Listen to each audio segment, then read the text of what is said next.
একটি জঙ্গলে বাস করত টুনি। টুনির একটি ছোট্ট ছানা আছে। সে খুবই অসুস্থ হয়ে পড়ে। আমি তো মনে হয় আর বেশিক্ষণ বাঁচবো না। আমার এই ছোট্ট ছানাটার কি হবে? যাই তো দেখি, কারো বাসায় রেখে যদি আমি মরতে পারি, তাহলে আমার আত্মা শান্তি পাবে। এসব কথা বলে টুনি তার বাচ্চাটাকে নিয়ে ঘর থেকে বের হয়ে যায় কারো বাসায় রাখার জন্য। কিছু দূর যাওয়ার পরে টুনি হঠাৎ করে পড়ে যায়। পড়ে গিয়ে সেখানেই মারা যায়। আর টুনির ছানাটা খুবই কান্না করতে থাকে। এদিক দিয়ে যাচ্ছিল একটি কাক। টুনির বাচ্চার কান্না শুনে কাক বলতে লাগলো, এটা তো দেখে মনে হচ্ছে টুনির বাচ্চা, কিন্তু এখানে আসলো কিভাবে? আর তখনই কাক দেখতে পায় টুনি মাটিতে পড়ে আছে। ওইখানে গিয়ে দেখলো টুনি মারা গেছে। এত দেখছি টুনি মারা গেছে।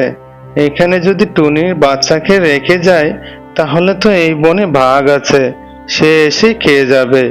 না, টুনির বাচ্চাটাকে আমি সাথে করে নিয়ে যাই। তাকে আমার মতো করে ওকে মানুষ করব। তাকে বুঝতেই দিব না যে সেটা টুনির ছানা। আমাকে দেখে বনে করবে সেটা আমার ছানা। তারপর কাক টুনির ছানাটাকে নিয়ে গেল তার বাড়িতে। কি পণ্ডিত শিয়াল, কোথায় যাচ্ছ তুমি? আরে মামা যে, কোথাও তো যাচ্ছে না মামা, এমনিতে একটু হাঁটতে বের হয়েছি, আর তুমি সামনে পড়লে। তাই নাকি? তুই হাঁটতে বের হয়েছিস? চল দুজনে মিলে শিকার করা যায়, কারণ পেটেছে আমার ক্ষুধায়, পেট ছুঁচো করছে। না, বেটা বাজি বাঘের সাথে আমি শিকার করতে যাব না। শিকার করলে সে আমাকে দিবে না, পুরোটাই সে খাবে। মামা, তুমি না হয় আজ যাও, আমার যে খুবই তাড়া আছে, আমার যেতে হবে। অন্যদিন না হয় তোমার সাথে শিকার করতে যাব। কি রে শিয়াল, তোর আবার কিসের তারা? চল না আমার সাথে, আমার শরীরটা খুবই দুর্বল লাগছে। তুই থাকলে তোর পণ্ডিতি বুদ্ধি দিয়ে শিকার করাটা খুব সহজ হবে। এত দেখছি শয়তান বাঘ আমার পিছে হাঁটার মতো লেগে আছে। আমিও যে পণ্ডিত শিয়াল, তোর সাথে শিকার করতে আমি কোনোভাবেই যাব না। আমি জানি না, শিকার যা ধরবো সবই তুই একা খাবি, আর আমার না খেয়ে থাকতে হবে। কি রে বাগনা, তুই এরকম বিড় করে কি বলছিস? মামা, আমার তো মাথা ঘোরাচ্ছে, মনে হচ্ছে আমি এখানে পড়ে যাব। আমি যার এখন হাঁটতে পারছি না, কেমন জানি শরীরটা করছে। আরে এই তো দেখছি মহাজালা। এখন যদি সে এখানে পড়ে যায়, তাহলে তো আমারই টানতে হবে। না না, এইখান থেকে এখনই ভাগতে হবে। বাগনা, তাহলে তোর আর আমার সাথে শিকার করতে যেতে হবে না। তুই জলদি করেই তোর গুহায় যা, কে রেস্ট কর। আমি এখন শিকার করতে গেলাম। এইসব কথা বলে বাঘ এখান থেকে চলে যায়। হুম হুম হুম হুম হুম, আমি হচ্ছে পণ্ডিত শিয়াল, তুমি আমাকে সাথে করে নিয়ে যাবে শিকার করতে, আর তুমি পুরোটা খাবে, তাই না? এই জন্যই তো এই ফন্দিটা আটলাম। তারপর শিয়াল এখান থেকে চলে যায়। আর এদিকে বাঘ সে হাঁটতে হাঁটতে গেল কাকের বাসার দিকে। গিয়ে দেখলো কাকের বাসায় একটা ছোট্ট ছানা আছে। ওই তো দেখতে পাচ্ছে একটা কাকের বাসা, ওইখানে একটা ছোট ছানা আছে। আমার যে খুবই খিদা লেগেছে, এই বাচ্চাটাকে খেয়ে কিছুটা হলো ক্ষুধা নিবারণ হবে। বাঘ কাকের বাসার সামনে যেতেই তখনই কাক চলে আসে। এসে কাক তখন বাঘকে বলছে, বাঘ মামা, তুমি এই ছোট্ট ছানাটা খেও না। তো এই ছানাটা খেয়ে তোমার পেটের এক কোনাও হবে না। শোন কাক, আমার যে এটা খেতেই হবে। আমি অনেকক্ষণ ধরেই খুঁজছি, কোনো খাবার পেলাম না। আমার যে ক্ষুধায় পেট একদম চুচু করছে। পেটের কোনা হোক বা না হোক, আমি ওই ছোট্ট ছানাটা খাবই। কাক তখন বাঘকে সবকিছু খুলে বলল, সেটা যে তার ছানা নয়। মামা, তুমি এটাকে খেও না। তার জীবনের অনেক কষ্ট। ছোট থাকতে সে মা হারিয়েছে। তাকে আমি রাস্তা থেকে কুড়িয়ে এনে বড় করছি। তুমি এত নিষ্ঠুর হইও না। কাকের এমন কথা শুনে বাঘের মনটা একদম নরম হয়ে যায়। আর তখন বাঘ এখান থেকে চলে যায়।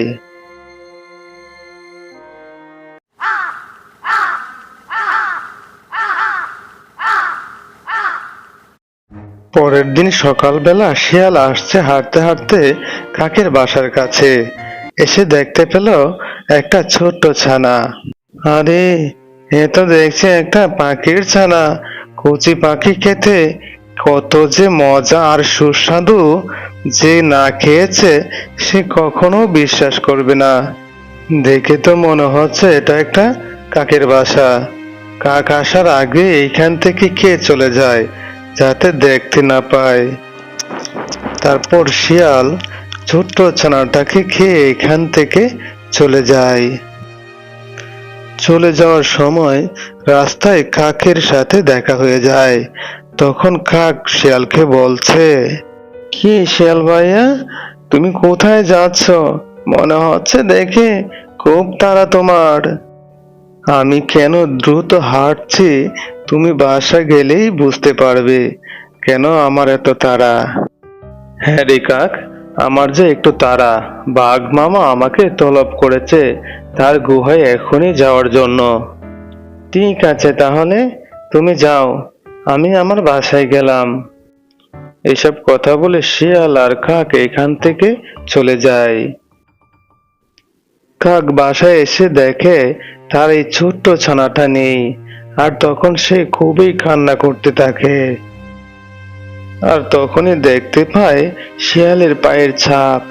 এই দেখে কাক বলছে, এ তো দেখছি এটা শিয়ালের পায়ের ছাপ। সে এসে আমার ছানাটা খেয়ে গেছে। আর আমার সাথে সে মিথ্যা কথা বলেছে। বাঘ মামা তাকে তলব করেছে। আমি এখনই বাঘ মামার কাছে যাব, গিয়ে ওই শিয়ালের নামে নালিশ করে আসব। তারপর কাক সে বাঘের কাছে গেল। বাঘকে গিয়ে সব কথাই বলল। বাঘ তখন বলছে, ঠিক আছে কাক, তুমি কান্না করো না। আমি এখনই শিয়ালকে ডেকে আনছি, এনে এই বন থেকে তাকে তাড়িয়ে দিব। তারপর ঈগলকে বাঘ ডেকে বলল, এই ঈগল, তুমি এখনই শিয়ালের গুহায় যাও, গিয়ে শিয়ালকে বলো আমার সাথে এখনই দেখা করতে। ঠিক আছে মামা, আমি এখনই যাচ্ছি শিয়ালের গুহায়, আর বলবো আপনার সাথে দেখা করতে। তারপর ঈগল সে চললো শিয়ালের গুহার দিকে। শিয়ালের গুহার আগে শিয়ালের সাথে দেখা হয়ে যায়। আর তখন শিয়ালকে সব কথা বলে। ঠিক আছে ঈগল ভাইয়া, তুমি যাও, আমি এখনই বাঘ মামার সাথে দেখা করছি। তারপর শিয়াল বাঘের কাছে এলো। আর তখন বাঘ বলল, কিরে শিয়াল, তুই তো দেখছি বনের শান্তি নষ্ট করছিস। আমরা এখানে সবাই মিলেমিশে থাকি, আর তুই কি না কাকের বাচ্চা খেয়েছিস। এটার জন্য তোর শাস্তি হলো এই বনে আর কোনোদিনও তুই থাকতে পারবি না। এখনই এই বন থেকে চলে যা, আর না হয়তো আমি তোকেই মেরে ফেলবো। ঠিক আছে বাঘ মামা, আপনি বলেছেন, আমি আর এই বনে থাকবো না। তারপর শিয়াল এই বন থেকে সে চলে যায়। যেতে যেতে সে বলল, পাজি বাঘ, তোর কথায় আমি আজকে চলে যাচ্ছি। এটার প্রতিশোধ আমি একদিন নিবই। আমি হচ্ছি পণ্ডিত শিয়াল। তখন আমাকে তুই হাড়ে হাড়ে চিনবি আমি কি জিনিস।